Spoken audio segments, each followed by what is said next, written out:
በስመ አብ ወወልድ ወመንፈስ ቅዱስ አሃዱ አምላክ አሜን። የተከበራችሁ የቻናሌ ቤተሰቦች በአገር ውስጥም ከአገር ውጭም ያላችሁ የአምላካችን የመድኃኒታችን የኢየሱስ ክርስቶስ ሰላምና ጸጋ በያላችሁበት ይብዛላችሁ። ዛሬ መዳን እንደማይነጠቅ በጀመርኩት የማረጋገጫ ትምህርቶች ወይም ክፍለ ጊዜው ላይ ዛሬ ክፍል 6ን ይዤ ቀርብ ያለው እንግዲህ ወደ ማጠቃለሉ እየሄድን ነው። ጌታ ይረዳናል። ካለፉት ክፍሎች እማያቸው ኮሜንት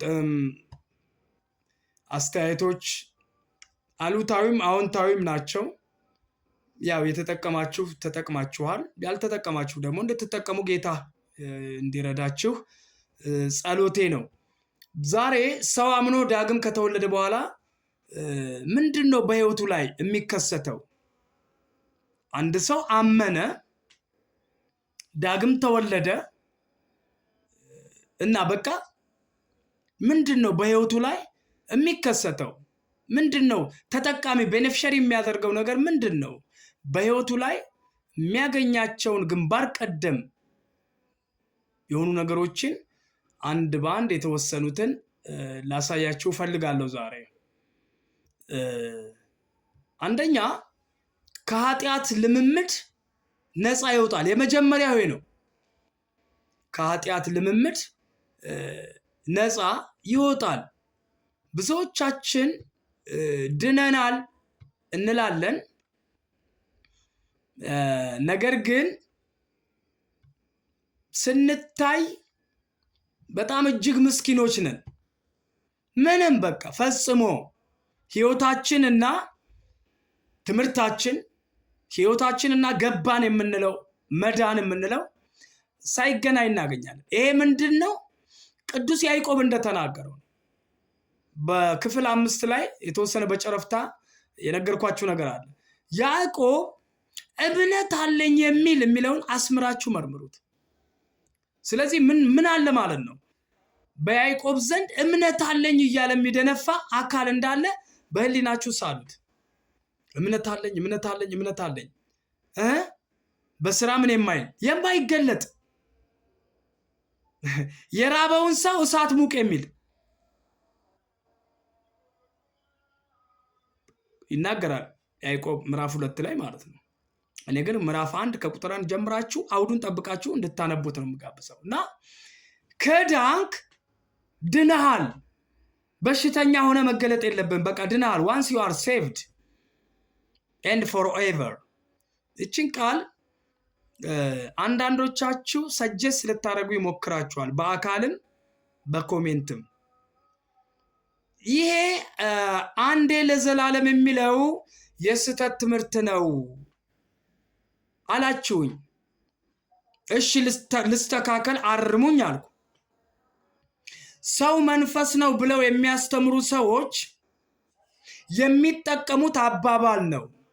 ምክንያቱም እነሱ ስጋ ቱታ ነው፣ ስጋ አይጠቅምም፣ በስጋ ኃጢአት ብትሰራ አትጠየቅም ብለው ያስተምራሉ።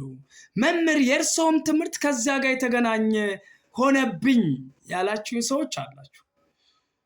ፈጽሞ በምንም ተአምር አይገናኝም። ፈጽሞ ማለት ነው። ምን ለማለት ፈልጌ ነው? አንድ ለመጀመሪያ ነው የምጠይቀው፣ ያ በመልካም ስነ ምግባር የማይገለጥና ድኛለሁ ብሎ የሚያወራ ሰው ሪሊ እርግጠኛ ናችሁ? ለመጀመሪያ ለመዳኑ እርግጠኛ ናችሁ? ለመዳኑ እርግጠኛ ናችሁ? ሰውየውስ እርግጠኛ ነው? በትክክል አምኗል? ቅዱስ ያዕቆብ እንዳለው እምነት አለኝ እያለ ነው የሚያወራው። እምነት አለኝ። በቃ እምነት እንዳለው እንዴት እናውቃለን? ልናውቅ የምንችለው ያመነውን እምነት በስራ መግለጥ ሲችል ነው። አብርሃምን አይታችኋል።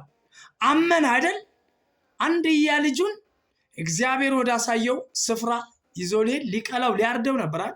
በይስሐቅ አንገትና በቢላው መካከል እግዚአብሔር ተገለጠ። ለምን? አንድያ ልጁን በእምነት ስላቀረበ።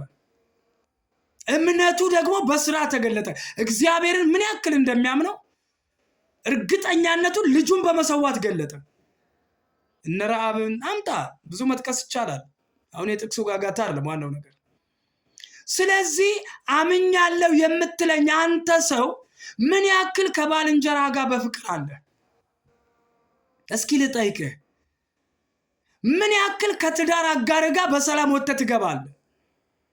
ምን ያክል ከልጆች ጋር ሰላም ነህ? ከቤት ደግሞ እንውጣ። ምን ያክል ከጎረቤት ጋር ሰላም ነህ? ምን ያክል በስራ ቦታ ሰላም ነህ? ምን ያክል መንገድ ላይ ሰላም ነህ? ይሄ ነገር ሁሉ በአንተ ውስጥ ከሌለ አንተ አላመንክም። ግን ምን ልትል ትችላለህ? እምነት አለኝ። አየህ፣ this is challenging። ቅዱስ ያዕቆብ የተናገረው አከብረዋለሁ። ያዕቆብ ይሄን አይዲያ አንስቶ ብዙዎች የተብረከረኩበት ትምህርት ነው። በነገራችን ላይ አንዳንዶቹ በተለይ በእኛ ቤት ያሉ ሰዎች መዳን በስራ ነው ያለ ይመስላቸዋል። እዚያ ማዶ ሌላኛው ጎራ ደግሞ አይ በቃ ድኛለሁ ከዳንኩ በኋላ ብሰራ ባልሰራ የሚል ጽንፍ ደግሞ ይረግጣል። እንደዛ አይደለም እባክህ፣ መጽሐፉ እንደዛ አይልም። መጽሐፉ ምን አለ ነው። እኔ ከመጽሐፉ ጋር ብዙ ጊዜ ነግሬያቸዋለሁ። እንግዲህ ትዝ ይላችሁ ከሆነ ክፍል 5 ላይም ላሳያችሁ ሞክሬያለሁ። ከዚህ መጽሐፍ ጋር ነው የምወግነው እኔ። በቃ ይሄ መጽሐፍ ምን አለ፣ ይሄ መጽሐፍ ያለውን እላለሁ እኔ፣ ይሄ መጽሐፉን ያለኝን እሆናለሁ። አዘርዋይስ ሌላ የመሆን አቅም የለኝም፣ ምክንያቱም አልተማርኩም እንደዛ። ስለዚህ ከኃጢአት ልምምድ ነፃ ይሆናል። ኃጢአት በሁለት መንገድ ይሰራል። አንደኛ አንዳልጦት ተሳስቶት በመተላለፍ ይሰራል። ሳይፈልገው አንዳልጦት። አንድ ሰው ምሳሌ እንዲህ ልበላችሁ። አንድ ሰው ሰርግ ቤት እየሄደ ነው፣ ኦር የሆነ ግብዣ። አንዱ ደግሞ ፕሮግራም ይዞ ጭቃ ሊንከባለል ነው። ብዙ ጊዜ እቺ ምሳሌ ይጠቀማታል። ጭቃ የተንከባለለው ሰውዬ ሆረር መስሎ በጭቃ ተንከባሎ ምን ሆነ ነው በጭቃ ተንከባለሃል ነውርም አይደል ሲባል ሊማታ ይችላል። ለምን እንደው ታውቃላችሁ? ፐርፐስሊ ዴሊበሬትሊ ሆን ብሎ አቅዶ ምን ስላለ ስለተንከባለለ፣ ስለ ጭቃ ጌጡ ነው። እንደዚህ ሁሉ አቅደው ኃጢአት የሚሰሩ ሰዎች ብትመክራቸው ሊወጉህ ሊመቱህ ይችላሉ። ሂድ ፋራ ይሉሃል። አዎ ፋራውን ለመጻፉ አራዳ ቤት እንደደረሰማ እያየነው እኮ ነው። አቅደው ኃጢአት የሚሰሩትን ብትመክራቸው አንተ በፊታቸው ምናምንቴ ነው። አዎ ምናምንቴ ሁን። እኛ ጌታ እንዳስተማረን ነው የምንሆነው። ስለዚህ አቅዶ ኃጢአት የሚሰራ ማለት አቅዶ በጭቃ የሚንከባለል የመታጠብ ፍላጎቱም የለውም። ሰው ሲወቅሰው ወቃሹን ይንቃል። ኃጢአት አቅዶ የሚሰሩ ሰዎች መንፈስ ቅዱስ ሲወቅሳቸው በስፍራው የሉም፣ አይሰሙትም። ይሄ ነው እንደ መስደብ የሚቆጠረው። መንፈስ ቅዱስን እንደ መስደብ ይቆጠራል፣ እንደ መናቅ፣ እንደ ማክፋፋት። ሰርግ ቤት የሚሄደው ደግሞ አንዳልጦት ወይ ግብዣ ቤት የሚሄደው አንዳልጦት ሲወድቅ ኢሚዲየት አክሽን ይወስዳል። ወዲያውኑ ሄዶ ይታጠባል። ለምን? ያፍራል፣ ያሳፍራል። ትዝ ይላችኋል ወገኖች፣ ድሮ ህፃን እያለን ጎርፍ ላይ ቁጭ ብለን በጎርፍ እንዋኛለን፣ ቃቃ እንጫወታለን ምናምን። ዛሬስ የጫማችንን ሶል እንዳይነካው እንጠነቀቃለን። ለምን? once we are matured በእድሜ በስለናል፣ አድገናል። ያኔ ህፃን እያለን በጭቃ እንጫወታለን፣ ዛሬ ግን ጭቃ እንጸየፋለን። አየህ፣ በእምነታቸው ያልበሰሉ፣ በእግዚአብሔር ቃል ያላደጉ፣ በእግዚአብሔር ቃል ያልበሰሉ በኃጢአት እቃቃ ሲጫወቱ ምንም አይመስላቸው። ሲያመነዝሩ ከሌላኛይቱ ጋር ተጋድመው ሌላኛይቱን ያጫሉ። እንደ ጀብድ ያወሩታል። አንዱን ወግተው ሌላውን ደግሞ ሆድ ስለመቅደድ እንደ ጀብድ ያወራሉ። ትናንት ሰክረው ከሆነ ነገ ሌላ ቀን በአዲስ ስካር ለመገለጥ እንደ ጀብድ ያወራሉ። ለምን? ዳር ኪድስ፣ ህፃናት ናቸው እነሱ። ህፃናት በጭቃ መቀለድ በጭቃ መጫወት ነው የሚፈልጉት። አያችሁ፣ በእምነት ያልበሰሉ ሰዎች እንደዛ ናቸው። ምንም አይመስላቸው። ምንም ዛሬ ንስሐ ይገባሉ፣ ነገ ያው ናቸው፣ ነገም እንደዛው። ስለዚህ ኃጢአት in two ways የሚሰራው ማለት ነው። ይሰራ እያልኩ አይደል፣ የሚሰራበትን ወይ ነው እየነገርኳችሁ ያለ። ስለዚህ ዳግም የተወለደ አምኖ የዳነ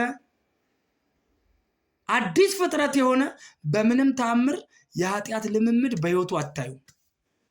አሁን ይሄ ነው አልገባን ያለ ወገኛ ልትለኝ ትችላለህ። አሁን ማን ነው ኃጢአት የማይሰራ? አቅዶ አይሰራም ነው እያልኩ ያለው። በደንብ ስማኝ። ስለዚህ አንድ ጥቅስ ረዘም ያለ ቁጥር ነው ያለው፣ በየቤታችሁ አንብቡት። ሮሜ 6 ከ14 እስከ 23 ያለውን እንድታነቡት እጋብዛችኋለሁ። ምክንያቱም የሚለውን ቃል እንዲሁ ላንብብላችሁ የተወሰነው። ቁጥር 14 ላይ ኃጢአት አይገዛችሁምና why for እንዴ የሆነ ነገር አለ ማለት ነው። there has to be something። ለምንድነው ኃጢአት የማይገዛ? ለምንድነው አቅደን የማናመነዝረው? ለምንድነው አቅደን ጃምቦ የማንለጋው? ለምንድነው አቅደን ሰው የማንገለው? አንድ ዘር ገብቶብናል። ቅድም ባለፈው ክፍላችን ላይ ክፍል 5 ላይ ባለሳሳት ስለ ባህሪ ለውጥ ሳነሳት እዚህ ይላችኋል። አሁን የኛ ያልነበረ ያልሆነ አንድ ባህሪ ገብቶብናል፣ መለኮት የሚባል። እንዲህ ምሳሌ ብነግራችሁ መልካም። ፈረሱን 1 ኪሎ የበሬ ስጋ ወስደ ፈረሴ እንካ ብላ ብትለው ይበላል? ለምን አይበላም? ባህሪው አይደለማ። ባህሪው አይደለም።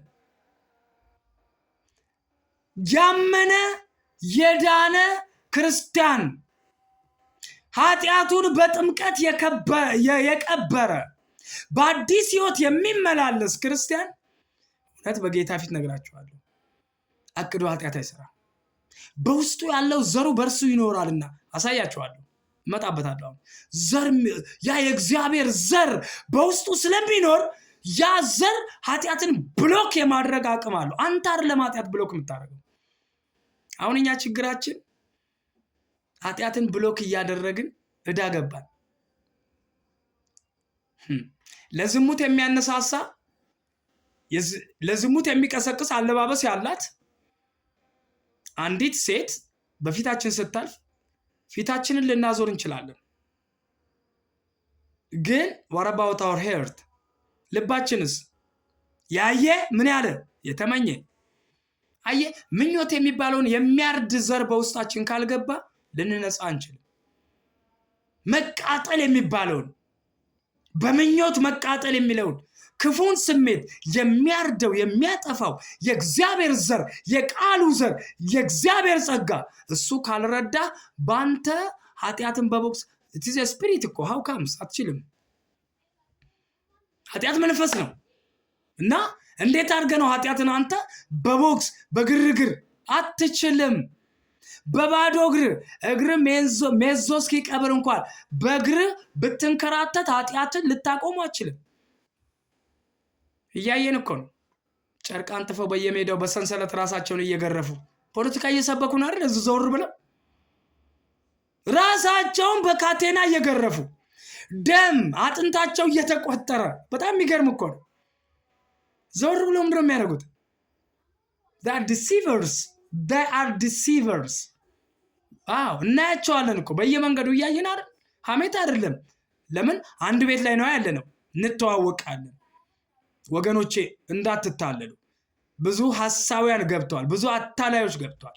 ስለዚህ ኃጢአት አይገዛችሁምና ከጸጋ በታች እንጂ ከሕግ በታች አይደላችሁምና። እንግዲህ ምን ይሁን? ከጸጋ በታች እንጂ ከሕግ በታች ስላይደለን ኃጢአትን እንስራን አለ?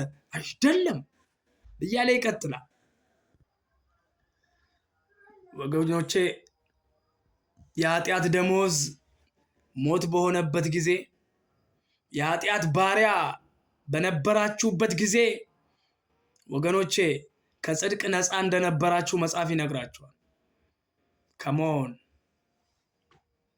come to the only savior ብቻውን አዳኝ ወደ ሆነው ጌታ ዛሬ ሁላችሁም እንድትመጡ ጋብዛችኋል።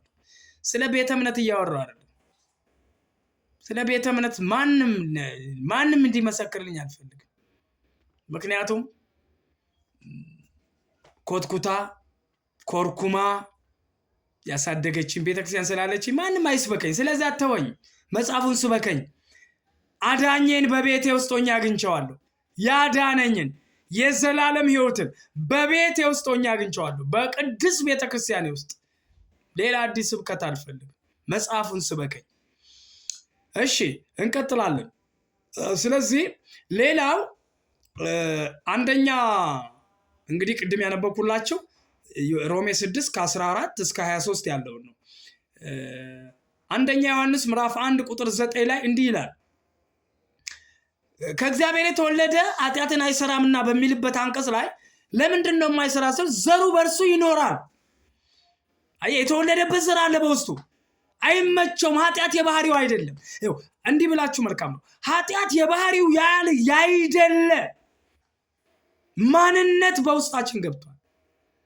እሱም መለኮት ነው። ሌላው አምኖ ዳግም የተወለደ ሰው ሊሆን የሚችለው በእግዚአብሔር የእግዚአብሔር ልጅነቱን በእግዚአብሔር መንፈስ እየተመራ ይገልጸዋል። በጉሽ አይገልጠውም፣ በወይን ጠጅ አይገልጠውም፣ በትዕቢት አይገልጠውም፣ በምንም የእግዚአብሔር ልጅ መሆኑን በእግዚአብሔር መንፈስ ነው ልጅነቱን የሚገልጠው፣ በአፍ አይደለም። ቅዱስ ያዕቆብ እንዳለው ያዕቆብን ከዚህ በኋላ በተደጋጋሚ ያነሳዋል። እምነት አለኝ እያለ በትዕቢት በጉራ አይገልጠውም። ሃይማኖት አለኝ የዚህ የፊት አራሪ እንትና ግራዝማች ቀኛ ነው አትበለኝ። እንደዛ ደስ የሚለኝ የሚያድነው ኢየሱስ ነው ስትለኝ ነው ደስ ልብ የሚያርፈው። እንደዛ ሲሆን ያገኘሁት እንደዛ ስለሆነ አልሰማህም ጠላቴ፣ ሌላ ስብከት አልሰማህም። ስለዚህ የእግዚአብሔር ልጅ መሆኑን በእግዚአብሔር መንፈስ በመመራት ይገልጠዋል። አምኖ ዳግም የተወለደ ሰው። እስኪ ላንብብላችሁ ሮሜ 8 ከ13 እስከ 14 እንደ ሥጋ ፈቃድ ብትኖሩ ትሞቱ ዘንድ አላችሁና በመንፈስ ግን የሰውነትን ሥራ ብትገድሉ በሕይወት ትኖራላችሁ ካለ በኋላ ቁጥር 14 ላይ በእግዚአብሔር መንፈስ የሚመሩ ሁሉ አለ እነዚህ የእግዚአብሔር ልጆች ናቸውና። ስለዚህ የእግዚአብሔር ልጅ መሆኑን በእግዚአብሔር መንፈስ ግለጥና አሳየኝ፣ ገልጽ አሳየኝ። አፍተሮል ምን እልሃለሁ? አንተ እግዚአብሔር ልጅ ነህ አለው እልሃለሁ። ሮሜ 8 13 እና 14። ሌላው አምኖ ዳግም የተወለደ ሰው የጽድቅ ሕይወት ይኖረዋል። ሕይወቱ በጽድቅ የተሞላ ጽድቅን አሁንም ሰርተህ አታመጣው። ከአጽዳቂው ከጻድቁ እግዚአብሔር የተነሳ ነው ጻድቃን ይሆን። ኤፌሶን 2 ከ1 እስከ 10 ያለው ማንበብ ብቻ በራሱ በቂ። እግዚአብሔር የውስጣዊ አይናችንን ያብራ። ስለዚህ የጽድቅ ሕይወት ይኖረዋል። እስኪ አንደኛ ዮሐንስ 2:29 በጋራ እናንብብ።